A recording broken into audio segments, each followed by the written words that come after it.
prayer and faith go hand in hand. We pray because we have faith. God can be accessed anytime, anywhere, with anything that is going on in your life.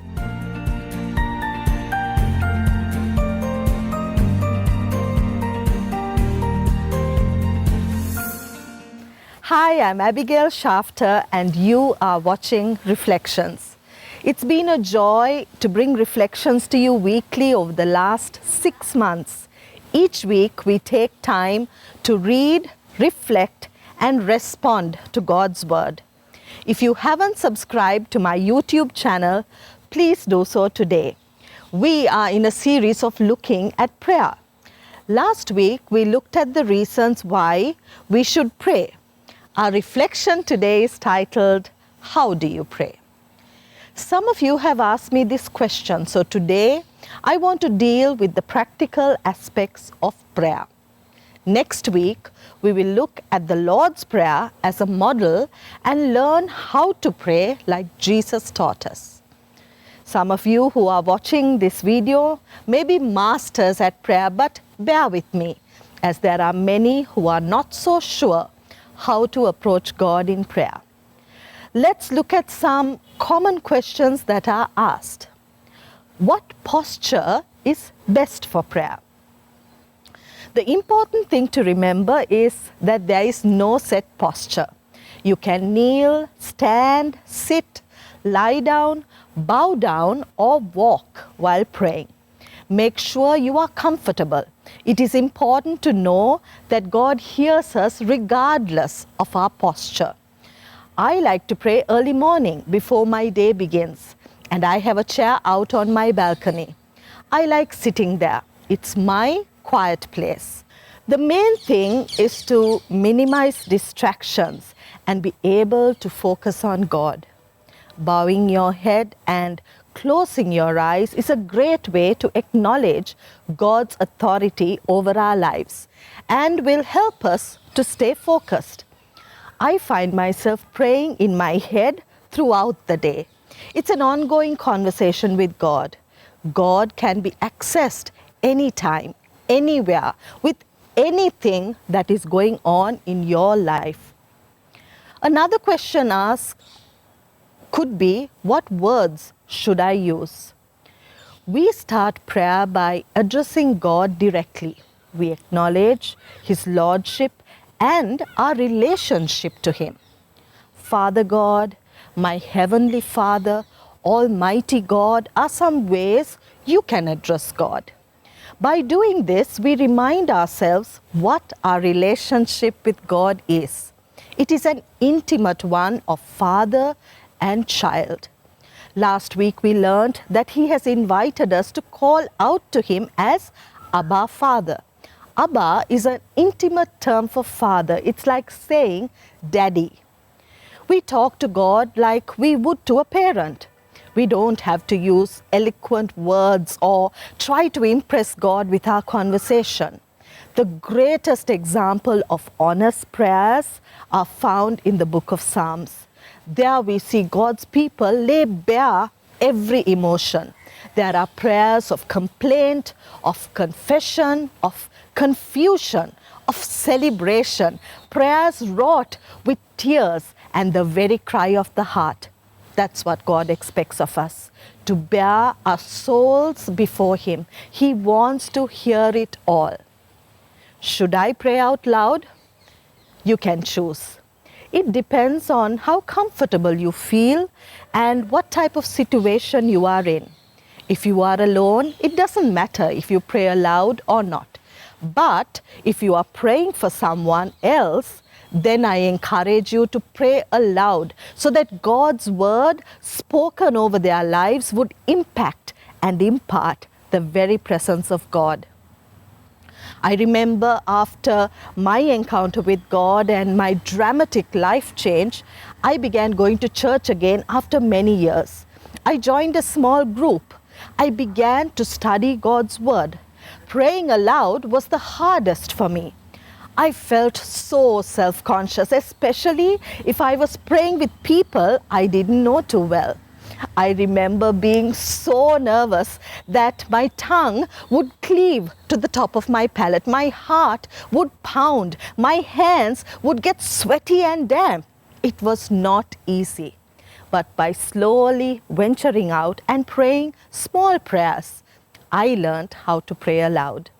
Today, I am able to walk up to a perfect stranger and ask them if I could pray for them if I feel God leading me to do so.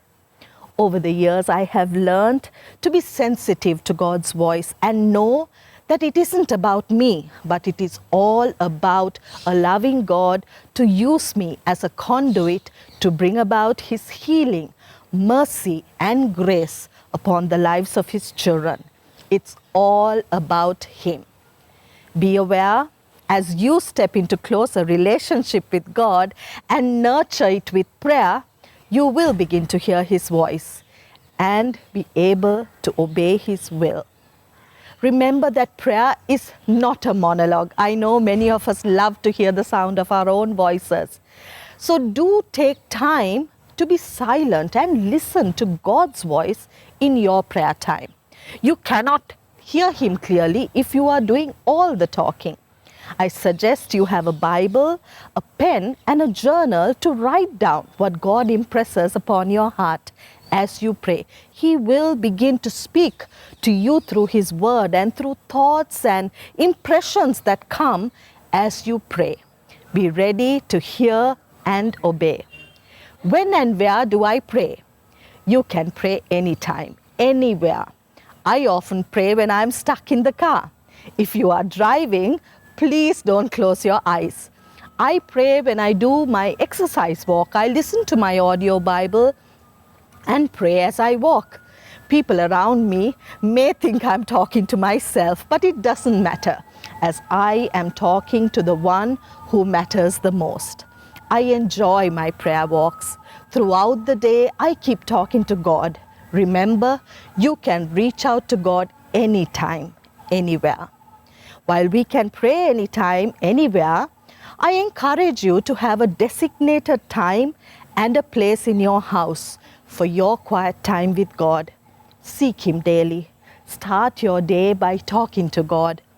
Early morning, I like to start my day off by talking to God while I'm still in bed. I then proceed to my balcony where I have my quiet time with Him. Throughout the day, I make time to meet with God. Where or when does not matter.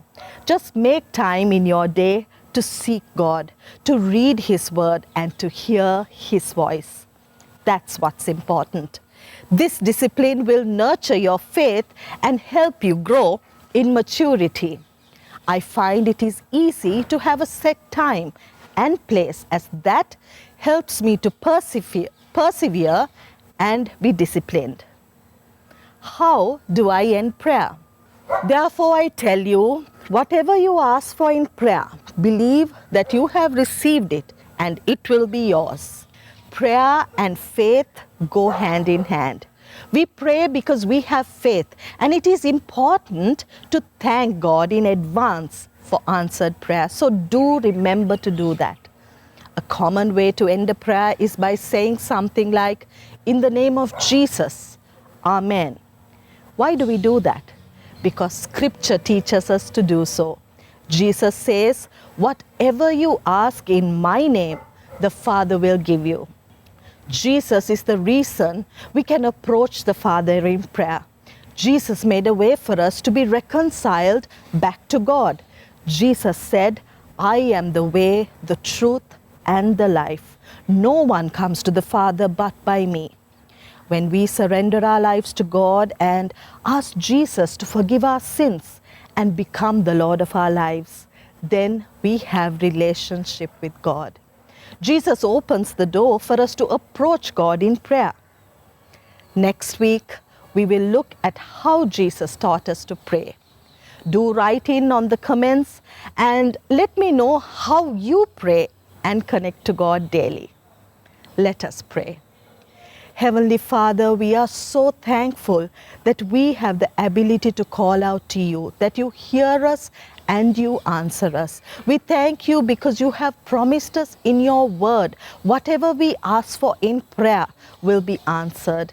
Help us to stay connected to you, Lord, and to yield our lives to you.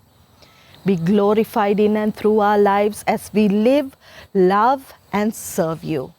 In Jesus' name we ask. Amen. Until I see you again, stay blessed, stay safe.